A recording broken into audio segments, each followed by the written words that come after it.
Welcome to Moonbeaming, a podcast about creativity, magic, tarot, lunar living, and more. I'm your host, Sarah Faith Gottesdiener, and I am so happy you are here today.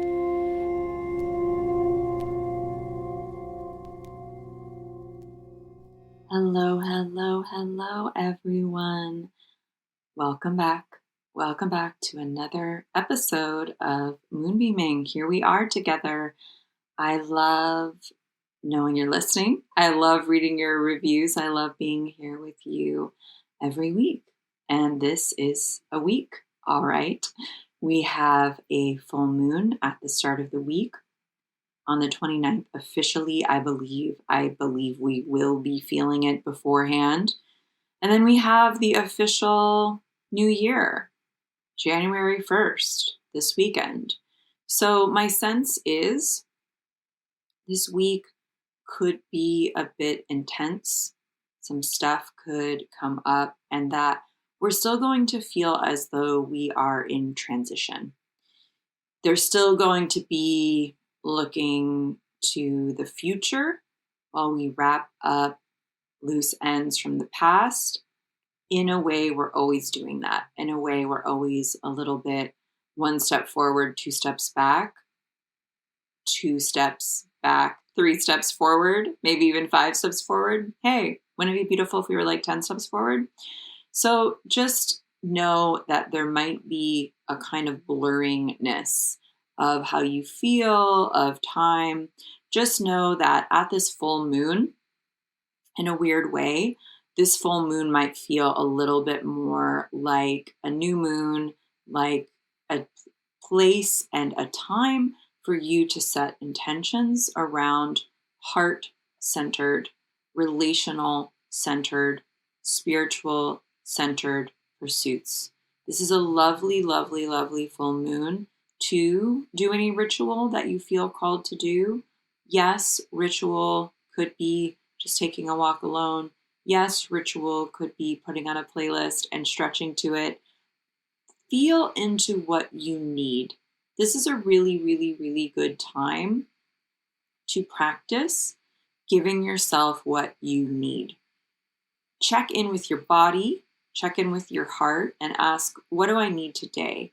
And how do you give yourself that without guilt or shame? If you simply just need rest, if you simply just need to turn off, and just rest, if you need more sleep, or if you are feeling like you need to make some to-do lists, check in with what your energy needs, check in with what your heart needs, and practice giving that to yourself consciously without guilt or shame. I think that would be a really beautiful practice to help move us through this funny, bridge week between 2020 and 2021.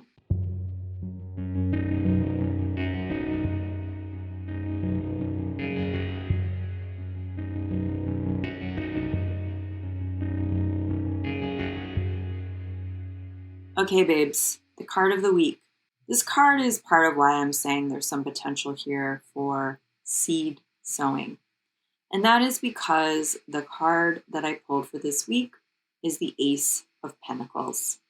The Ace of Pentacles I think about a lot in terms of, are we leaving the garden or are we staying put? Do we need to go somewhere else to have our self-worth reflected back to us? Or do we need to stay put, tend to what we've already created, tend to what we've already made, touch back in with self, with trust, with worthiness? And the Ace of Pentacles wants to remind us, fun fact, it's not either or. We don't have to burn it all down. We don't have to start completely fresh. We can build off the baseline of what we already have. We can look around and see what is working. We don't have to be so dramatic. We do not have to be so either or.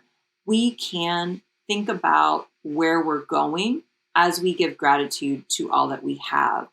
Ace of Pentacles is a really beautiful invitation for us to get in alignment with our self-love, with our self-esteem, with our self-worth, so that we can pave more expansive roads in our tangible reality, so that we can create more of the life that we love, so that we can see our magical intentions come to fruition.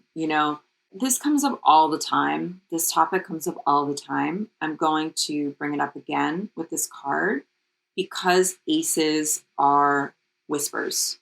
An ace is sort of like that experience where you're like, did everyone see that? Am I the only one here? Wait, what? Or you get a lightning bolt of inspiration and you can act on it or not act on it. An Ace of Pentacles is often about magic. It's often about ritual. It's often about beginning habits, beliefs, and taking action around something we really want to see happen in the material realm, whether that's more community, whether that's a schedule that feels more manageable, whether that is stuff around career or money or abundance in general, feeling like you have more skill sets. That's a lot of times what Pentacles correlate with, like feeling like you have the resources to be able to live in material reality. The Ace of Pentacles wants you to get focused and wants you to get clear around taking those next steps. The other thing I want to talk about that comes up with this card is time magic. Time magic will absolutely be its own episode, but I want to talk about this. Listen, we know that time is elastic. We know that time is nonlinear. We know that things come back around until we have figured them out. We know all this. Think about any past loose ends that need tying up this week. What was a project that you started 10 years ago or 3 years ago that you'd like to dive back into? What is an interest you had or you got a flicker around of what you want to learn? It'd always be cool if I could learn, I don't know, a different language. Well, think about ways that you can invest in those sparks, especially as they pertain to the realm of actions, learned skill sets, resources, career, ancestry, magic, magical practice, and often collaboration. These are all under the realm of the Pentacles. And we know when we get an ace, we literally have the totality of the suit for us to play with. So if you want to dig into goodbyes, compost, archives of the Seven of Pentacles, go for it. You really, really, really need to look at conserving your energy and thinking about what you need to do in order to protect your time. Dig into that Four of Pentacles. Aces say your wish is our command in these realms. So anything around time magic, scheduling, healing around ancestry, thinking about legacy, thinking about work, thinking about career, thinking about trust in your abilities or learning new abilities, and also what you need your magical practice or your ritual practice or your spiritual practice to look like and feel like in your body. This is an opening. This is a blessing. This is a time to focus on those things. Okay, my babes. Okay, my angels. This is a show I really debated about putting together for all of you. And I decided to absolutely put it up, even though there were some technical difficulties, which is absolutely the theme, one of the themes of 2020. About a few weeks ago, I hosted a gathering celebrating the 2021 Lunar Planner. And I gathered some of the contributors who are all amazing practitioners, who are all incredibly wise. You're going to hear their wisdom. And I did it over Zoom. And because of the world being what it is, a lot of the first half got cut off because of Zoom's limited capabilities. And also, after listening to what was there, I thought it was both really useful information. I thought the shares that came through were really gorgeous. And I wanted to honor and shine a light on some of the practitioners who contributed to the 2021 Lunar Planner. I'm going to be really honest, babes. Another reason why I am sharing this is because I am really trying to prioritize celebration.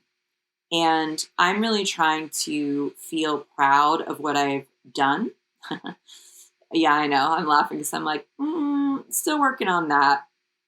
I'm really trying to feel proud of what I've done, honor the work that's gone into it by celebration, by gathering, by community, by pausing in the energy of wisdom, love, accomplishment, all of that stuff, because I don't always do that. And I'm going to be super duper honest with all of you. This was a year for me where releasing my book or releasing anything really, whether it be a class or the planner or the book or this podcast, felt a little bit, well, I'm going to be really honest. Like the world being what it is, I don't have the right to celebrate these things. And also, the world being what it is, being a little bit distant from human connection, not being able to have in-person events, not being together with a beloved community, it's definitely affected me and it's definitely impacted me. And I wanted to do this as an act of celebration, that I put out this beautiful offering with over a dozen incredibly talented writers, acupuncturists, herbalists, and practitioners.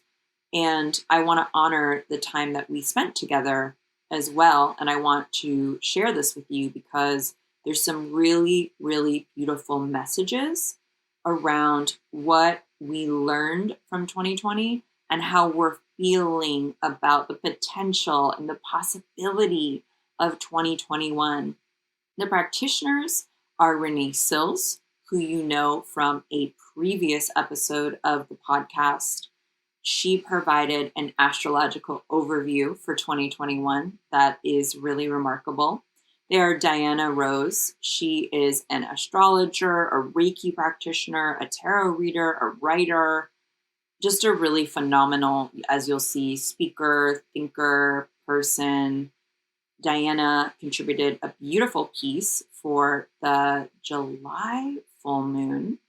We have Sid Yang. Sid Yang is one of my teachers. Sid is, again, like this multifaceted, incredible being. I believe they are a Reiki master. They teach Reiki in this incredible way. They are an intuitive, they are a writer, they are a teacher, they are an energy healer, and they'll speak a little bit about their practice, their magical practice in this episode. And there is the lovely Max Turk. Max Turk runs a business called Roots and Crowns that you probably have heard of. Max is a queer Jewish herbalist, a teacher who really works at the intersection of collaborating with her ancient Jewish ancestry and the magic of today, the magic of the present moment, mostly through herbs, but also through ritual, through teaching, through a bunch of different ways. So all of them are teachers. All of them have a ton of wisdom. All of them are multifaceted and multidimensional. And I really wanted you to catch part of this conversation because I think it will inspire you. I think it'll grant you some solace. And I think it'll get you thinking about what you would like to bring forth in the year of 2021.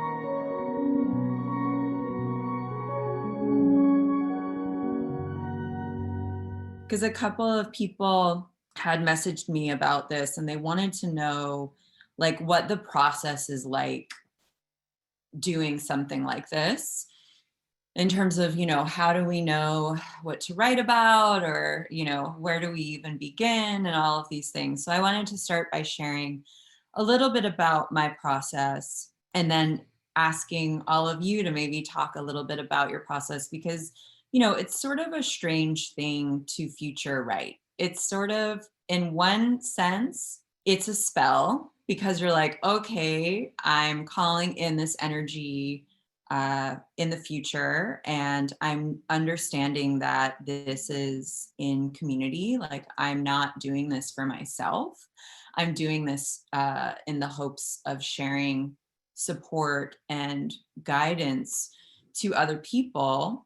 And then for me, there is the very intangible, it's very hard for me to explain this in words, but whenever I begin one of these projects, I have to get really open energetically, and I have to get really open with my intuition. So I spend time going really deep, listening to messages, and feeling into some of the energies of the next year, of the future.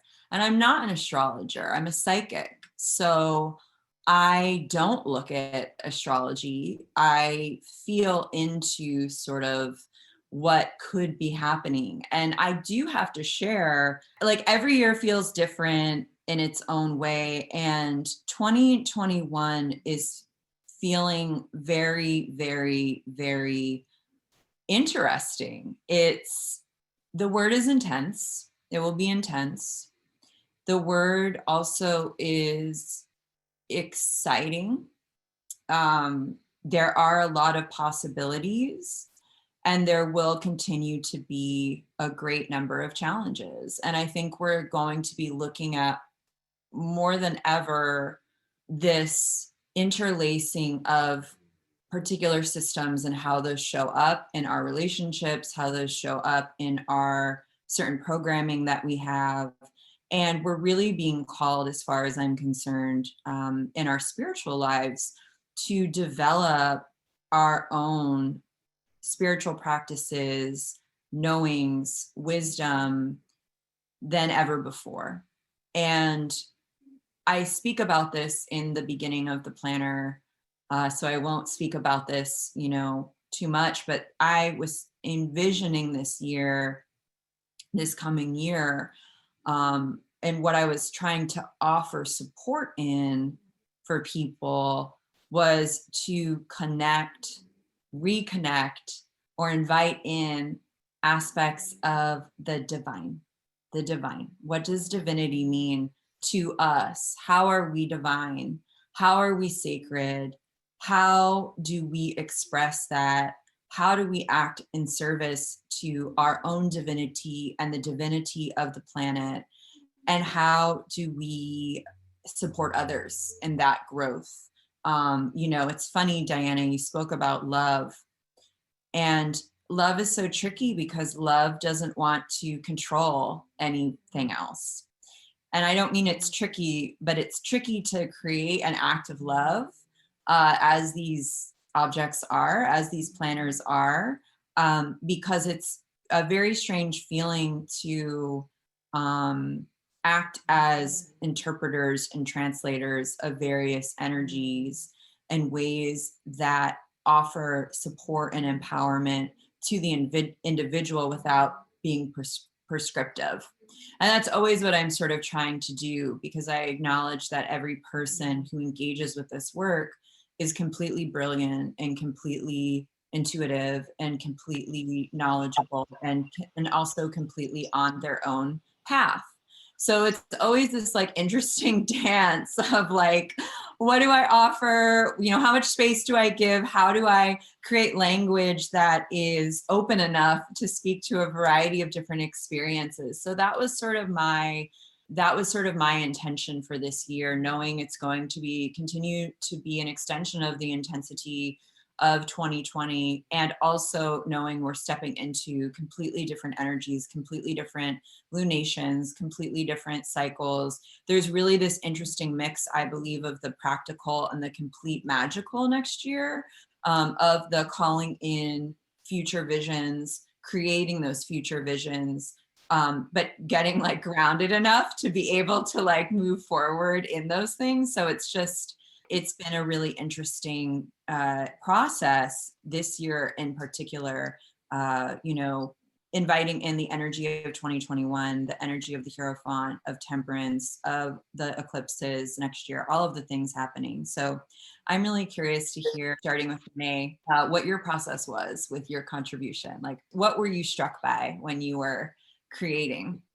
I resonate a lot with what you were saying about like writing for the future. And that's a big question for me in my practice of like, what is this practice and why am I sharing it? And I use astrology, but I also identify as an intuitive. And one thing that I really love about astro is that it gives suggestions for maps, and the maps are these planetary cycles. And like what Diana was talking about in this like process of remembering, and here I don't know, paraphrase or maybe lose the point of what they were offering. But for me, like I feel this process of remembering as like a potential, like, am I gonna reenact this thing that has been going in this particular way that is arising right now, and astrology can help me look at that? Or do I want to like shift into another way of being? So I like how the invitation to like move into the future is also an invitation to move into the past. And astrology, I think, like is one way to do that, of kind of understanding that we're never separate from the conditions that we're arising from. And as a person who like is deeply committed to a life practice of trying to do less harm, like recognizing that I'm arising within these conditions is recognizing that I'm arising with harm. And I want to be on a path of healing. And so forecasting into the future for me is like an offering to that. It's like, how do I name this thing that I feel arising, that I feel the potential for? How do I awaken in this moment and practice active choice? And like, what does that look like for me as just a life practice that inherently has to be a spiritual practice? Because like we have to understand ourselves as bigger than us. You know, like we're existing here in simultaneity and constant communion. Yeah, I think like moving into a process like this, I feel myself kind of like often battling a little bit with my own ego, you know, where I'm like, oh my gosh, this and this and this is going to happen. And I can like get really into my own stories about stuff. And then also like really trying to discern and describe like sensation that's coming through me in a way that feels like a question or a suggestion to anybody who's tuning in with me. And that's something that comes from doing somatic work, I think, and body work, is just understanding that like everybody's going to be having a different experience, you know, learning through facilitating movement classes, you know, and hearing over and over again someone describe like, feel into this, doesn't this feel good? You know, and meanwhile in my body, I'm like, no, it feels fucking horrible. I want to leave right now. You know, like for me, I go into astrology with that awareness. And I'm like, I don't know how people are tuning in with these resonances, but I feel like there's a potential to describe a resonance and describe a space of choice. And then also for myself, like push to the thing that I feel like, yeah, like let's go that direction. You know, like what would it be like if we moved into that?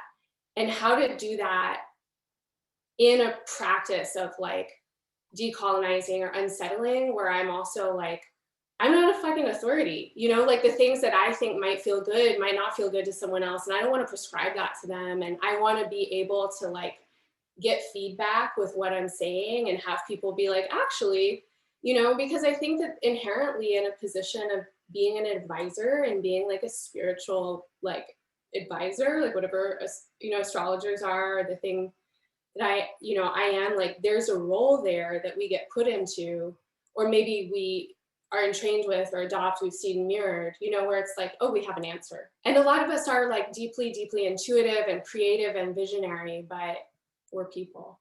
So yeah, 2021 potentials, I definitely feel into the cycles of Saturn, Jupiter, Uranus, these big, the great conjunction that's coming up, and this shift, into an air element, feeling into that symbolism and kind of feeling into, again, like how I want to move that way.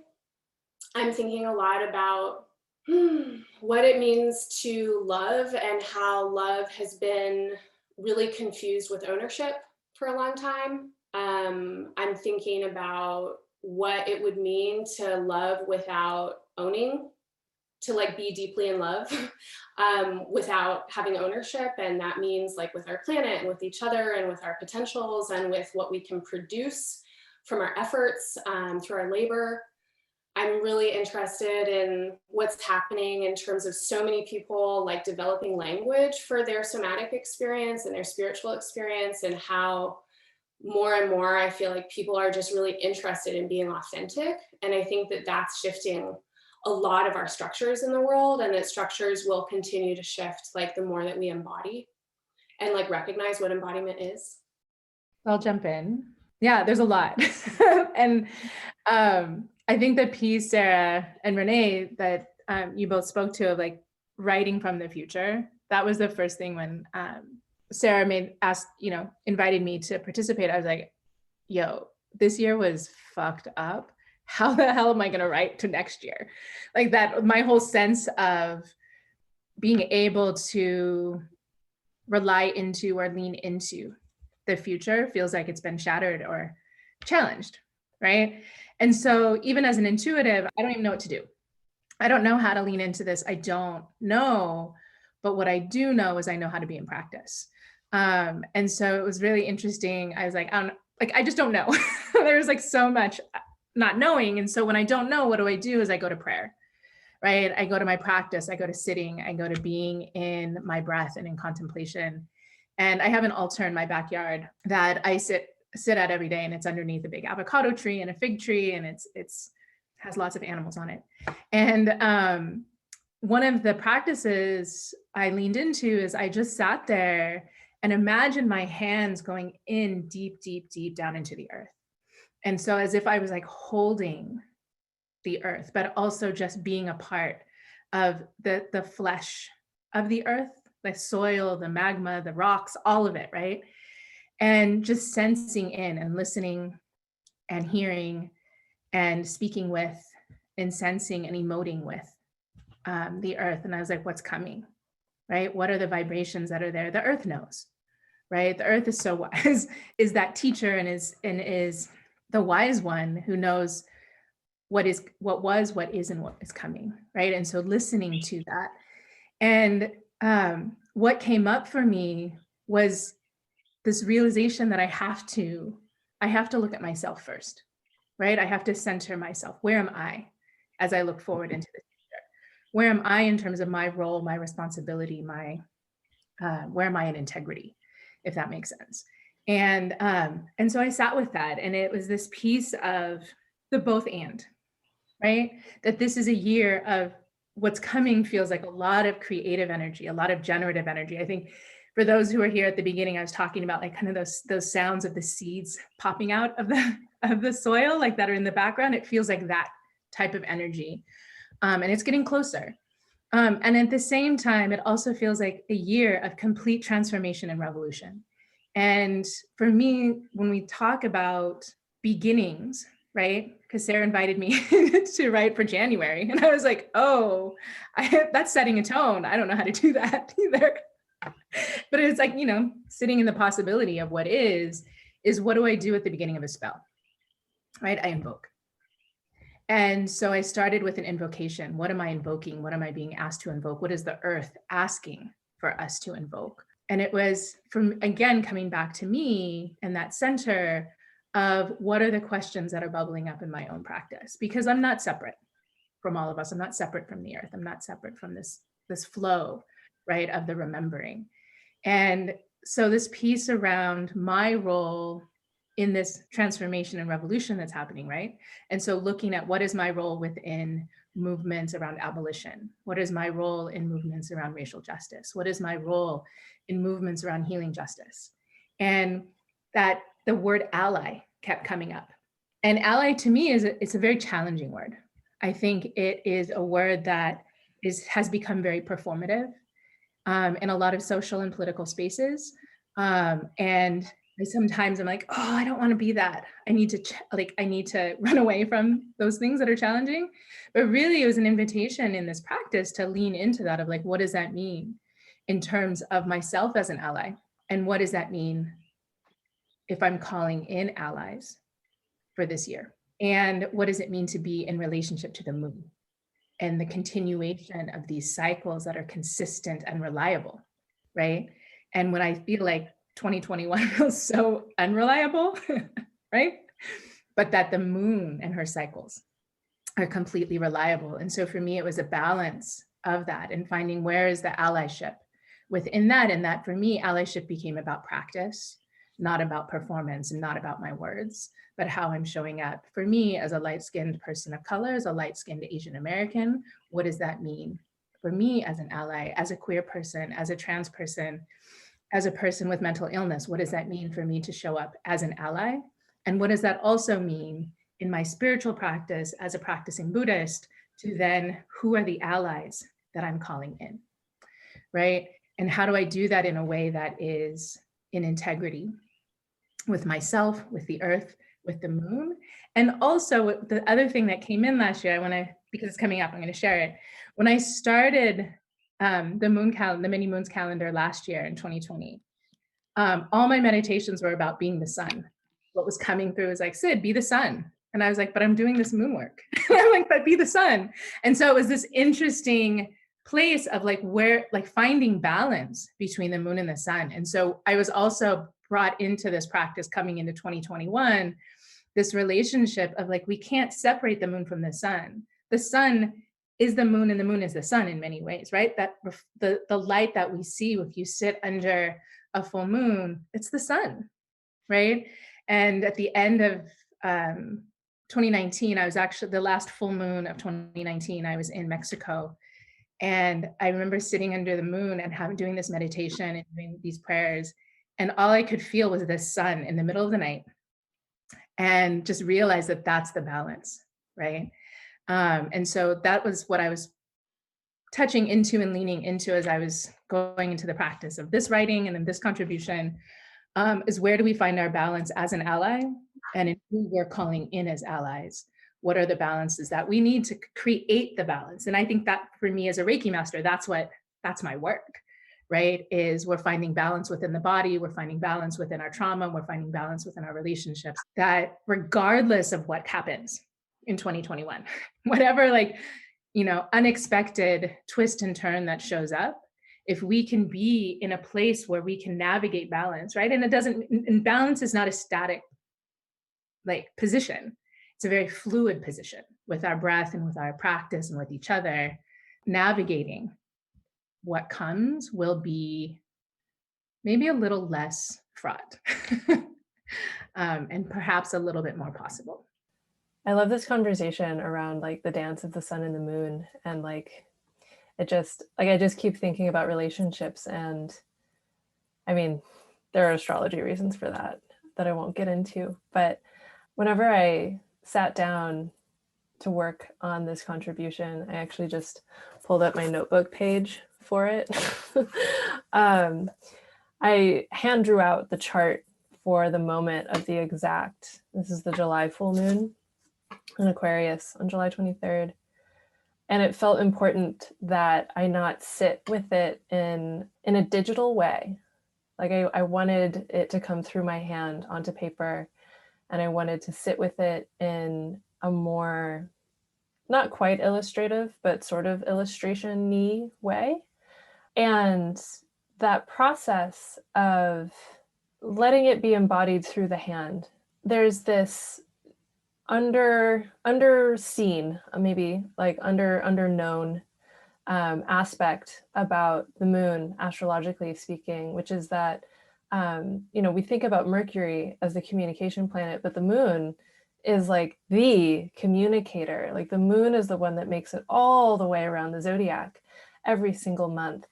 The moon is the one that actually can get further afield from the sun than the Mercury. Mercury is never more than about 29 degrees away from the sun. Like that's as far as it gets. And that's not very far for a messenger. And if the moon is a communicator and also a creator of reality, then to communicate tangibly feels more appropriate. And as I was sitting with it, I was sitting with this idea of opposition as well, which, writing about a full moon that's inherently in opposition of the sun and the moon, that's when the moon is its most visible when it is farthest from its sun, right? And that I think is a very tender thing to consider, of how proximity to that which inflames us, consumes us, like it erases us in necessary ways. But it is only once we are, further afield from that fire that we reach our own culminations in ways that are always inherently tied to that which inflamed us, but which becomes something different in some way.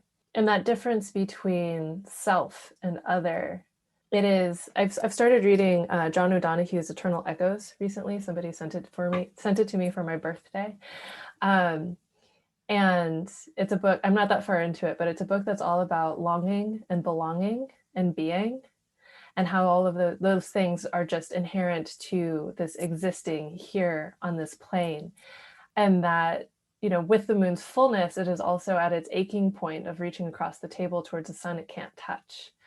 And how that longing is what also provides it with such immense beauty. The polarity of Leo and Aquarius in a lot of ways is that polarity of togetherness and difference. Where Leo is the center, right? That is where the sun is the most at home. That is where we find our gravitational center. That is, if we didn't have a sun, we wouldn't have a solar system, right? The solar system is named after the sun, right? And the far edge of it, Aquarius, right, which is not the moon, it's a Saturn ruled sign, in the, like I use traditional rulership. We have the center of things and the far edge of things. And without the edge, we don't have a center. And without the center, we don't have an edge.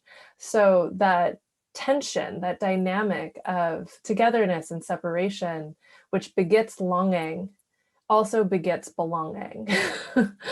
Like to be of this world is to operate within this world, is to belong within this world, is to always know that you're separate from this world in ways that are necessary for you to have the experience of being in this world. And as I look to 2021 more broadly, like not just, the month that I wrote for the planner, that tension between belonging and disruption, like that beingness, like being as a static thing versus being as a process of becoming, like that's really what is stirred for me when I look at, like, the astrology of next year. I sit with the feeling of, like, even just looking at the numbers, 2021, right? There's such a next step feeling within that. And within that next step feeling, whose hands do I want to hold as we're walking forward? Like, what does it mean to long with others towards something that is different, and that towards something that is different to also be willing to experience the grief of losing that which was, that which can't be anymore. I don't know, there's a lot of tenderness and there's a lot of electricity at the same time. There's a lot of hope and there's a lot of batten down the hatches kind of feeling of, can we hold fast to each other and to what matters in a way that is firm enough that no one is lost, but loose enough that we're open to what's coming? That's a lot of the feeling for 2021 for me. Yeah, I don't know. I'm very excited. I'm very apprehensive. And I'm also extremely thankful for the ways in which 2020 has clarified whose hands I want to be holding. Like really, really starkly sometimes.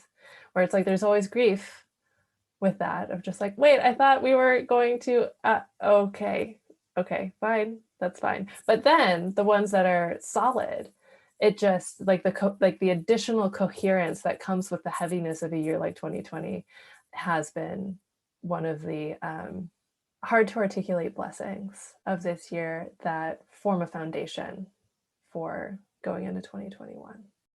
I am just sitting here enthralled with everything you all are saying. Renee, Sid, Diana, Sarah. Oh my God. My name is Max, and I use she, her pronouns.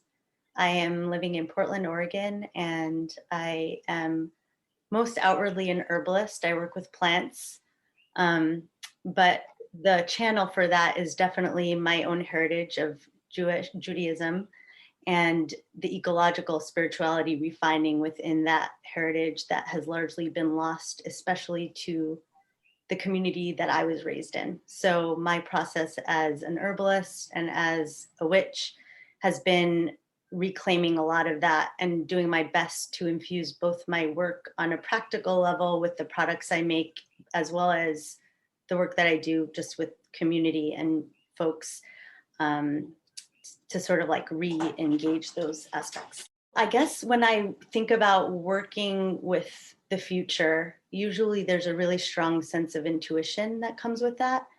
But I will say that writing this piece this year was a challenge for me. This year has obviously been extremely chaotic. It's been an upheaval in a lot of ways, in a really profound way, many ways. And I really resonate with a lot of what the rest of you said in terms of seed popping and like really feeling into, like you said, Diana, the aspects of love and even beauty, and the idea of possibility and this feeling of a next step is really strong. And there's sort of this, when I was trying to like intuit of the future, I kept coming back to this part of my own Jewish heritage, which is a lot of looking backwards to understand the progress that we're making, which usually doesn't help me. It's usually like, no, it's not enough. We got to keep moving forward. We're never where we want to be. There's no there. But I did feel like, given the season that I was writing for, and given the fact that I've been doing this sort of reclaiming of my own history, ancestry, heritage, ecological spirituality, it felt really good to feel that with all the feeling and the possibility and the uncertainty of what's coming, to bring it back to almost like an intellectual space of activity and being able to say, okay, there's a lot going on that we can't necessarily even name, and some of it feels abstract. So how do we like look backwards and see where we've come from even just 365 days ago, and be able to relate our progress to something that tangible? And that has helped me in my personal life. It's helped me with Jewish stuff, my own history of my childhood. And so I have to admit that that's kind of the place I went to with this. And there's something about, within Judaism, we learn that throughout this cycle of the year, there are different seasons for different energies. And so it felt really appropriate, specifically from what I was writing about, to reflect and remember the threads of liberation and our place in it, both on an individual and collective level.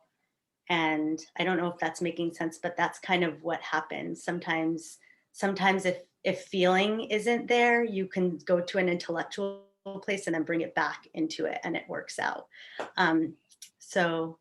But yeah, I think like thinking about 2021 overall, in the Jewish calendar, we're already in it. And I do feel like there's this sense of some of the heaviness, there's like a softening happening, there's revolution, and there's so much to look forward to. I really loved what you said too, Diana, about getting really clear about whose hands you want to be holding moving into this next year.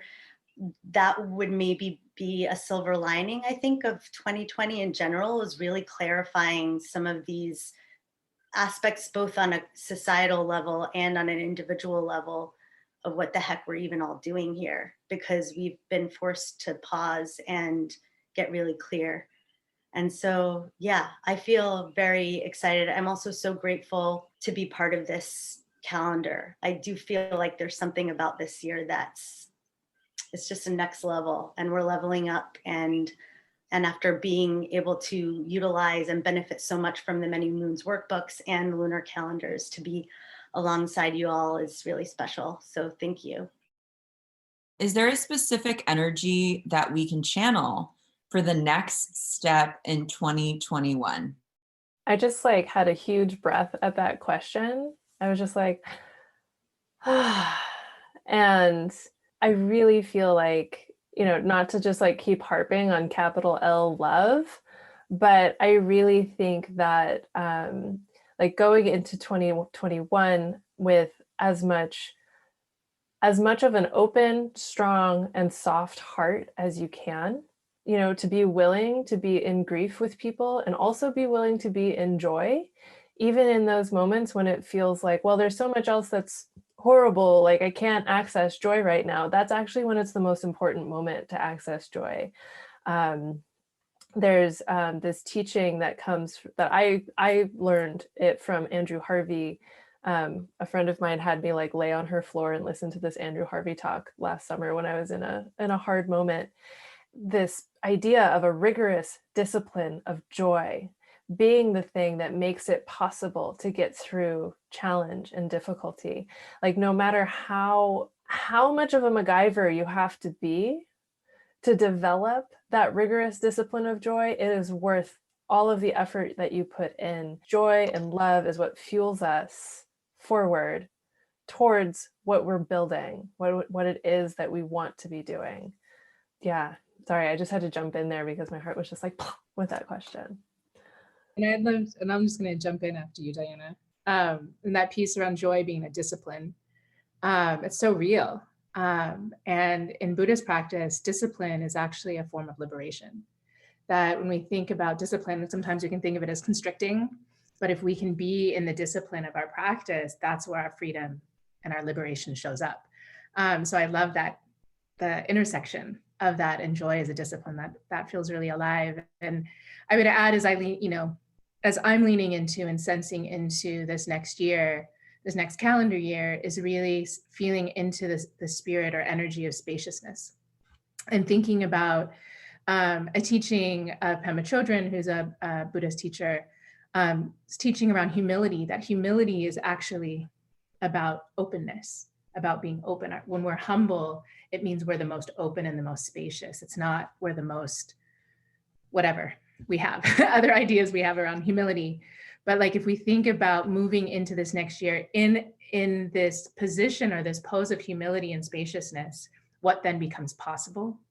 What then becomes available to us that may not be there if we hold rigid boundaries around what we expect or what we want or what I need to control. And so kind of that, which I think also is love, right? Is that open-heartedness of possibility. Whoo! I like feel so giddy right now. Diana, you are like listening to you is incredible. To all of you, I'll follow in on what I just heard coming through around moving towards love, the discernment required to move towards love, the discipline of loving, finding liberation through discipline, and the feeling that I get as, moving through the somatic space, looking at the alignment of Aquarius and Taurus throughout next year, along with everything else, but really without alignment, is the space where the nervous system meets the tissues of the body, and how we are in an active repatterning process. And to be in this practice and this discipline of loving is literally, going into our tissues and bodily responses and physiology, and like remembering ourselves, like that word, literally like bringing back pieces of ourselves, recognizing that we can actively choose to soften in a moment when all of our conditioning and our ancestry and, you know, the influences of the world are telling us to separate and defend. So yeah, really feeling that in my body, the sentiment that I heard through Diana and Sid. And that is this idea of flexibility and embodiment. And a lot of times I feel like I am preparing myself when I think about becoming embodied. And when I think about all of the work I do, whether it's in, you know, repatterning, therapy, journaling, praying, my spiritual practice, it's really just an invitation to be embodied as myself in the most authentic way so that I can be flexible, so that I can look around me with clear vision, not with hypervigilance, not with defense, not with control, but with really being here in all of the things, and with the dog snoring and with the tech difficulty and all of, you know, and how I feel both overflowing with love and frayed with grief at the same time. It's all of the things. And so when I think about 2021, I think about a real examination of embodiment. And when spiritual people say, like, be here now, really reminding ourselves that we're not preparing ourselves for some future far away when we'll be more perfect or less traumatized or, you know, somehow shinier or prettier or more knowing or whatever. Like, we really do have to consider what an embodiment practice looks like on a spiritual level, on a somatic level, on a psychological level, and in a capacity where we can share and show up for people that we need to be sharing and showing up for. You know, that's sort of the heart of my practice, is like, when my cup is full, I can then share. It's a Kabbalistic teaching as well. It's like what we are learning and what we are doing and what we are researching and what we are healing is in service to healing other people. And that's how energy lives on. And that's how magic moves through a larger group of people and the planet and the earth. So I love the discipline piece. I love discernment. I love being clear as much as possible around who we are being called to serve, how we are being called to serve, and how that can look different than maybe what we had expected. Maybe there's flexibility there that we can invite in as well, a curiousness that we can invite in as well as we deepen into our own intuition, our own magic, our own knowing of ourselves, in the development of our own unique gifts and talents, and into more and more the essence of our authenticity, because that's very much about what next year is as well, you know, and I know Sid talked about that, and I think that some other folks have brought that up as well. Whether that is an ancestor practice, whether that is learning a different modality, whether that is just bringing more of yourself to each moment, it looks different, wildly different for each person. But I just wanted to kind of share that as well.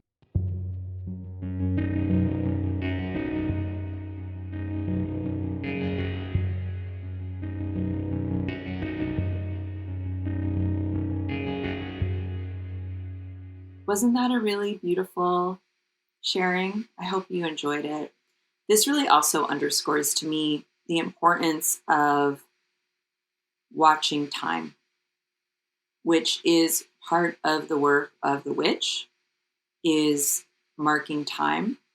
Part of our job is to be conscious and aware of what is changing and what is shifting and what energies are available to us in each of those moments.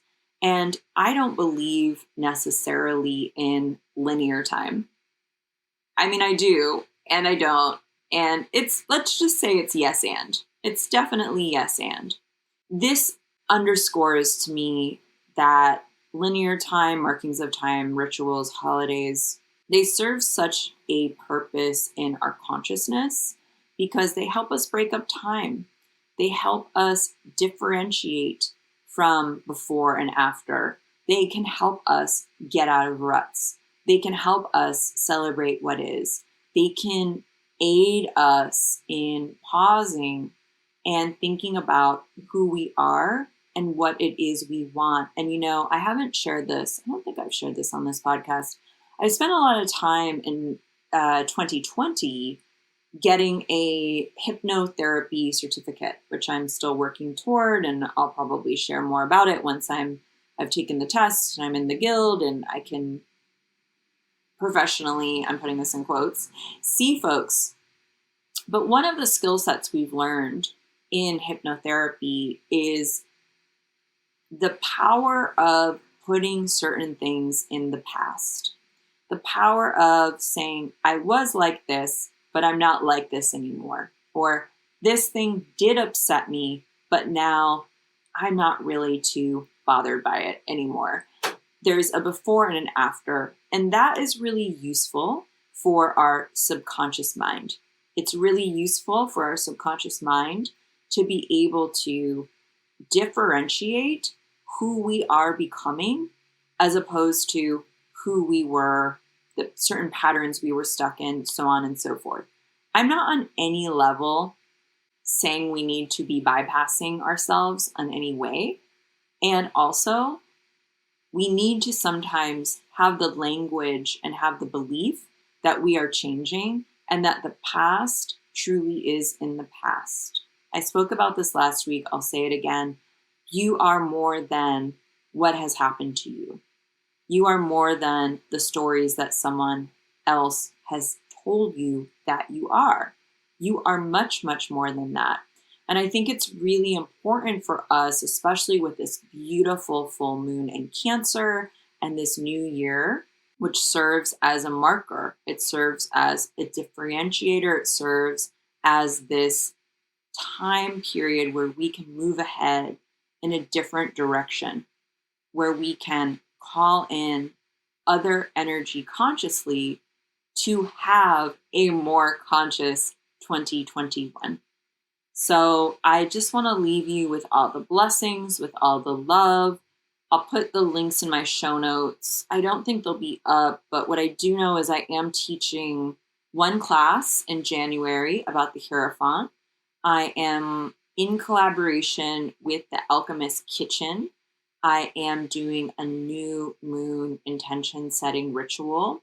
And then in February, I'll be teaching my Honoring the Dark Moon class. And also, you can still get the Many Moons 2021 Lunar Planner, baby. You can get it from my shop after January 6th, but I'll put a couple of other stores where you can get it from. You can also buy the Benefit Edition, where the proceeds go to a grassroots org supporting Black and Brown lives. It will probably be split up between a couple of them. That is TBD. And I'm just wishing you all of the grace, all of the sweetness, all of the comfort, all of the blessings as you transition into this new year.